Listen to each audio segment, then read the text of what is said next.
How to connect your broker to TradingView. The very first thing you want to do is to head over to TradingView. Enter your login credential and sign in to your specific account. Once you have been logged in, it will land you on this interface. Once you are in here, in the bottom, you'll get to see the option where it says Trading Panel. Click on it. Tons of different brokers will be visible to you. Scroll down and you'll get to see more.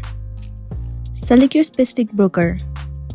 Let's say this Interactive Brokers is your broker account. The option of Connect will be available to you. Click on it. And then click on Continue.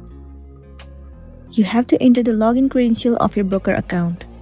Enter the email address or the username and also the password of your account. Once you have entered, click on Login. Once you click on Login, it will open up your TradingView account.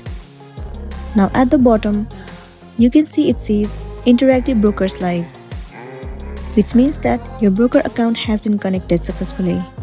So that's all for today, and this is simply how you can connect your broker account to your TradingView. I really hope this video is going to be helpful for you. If it does, please make sure to like and subscribe to our channel. And thank you for watching it till the end.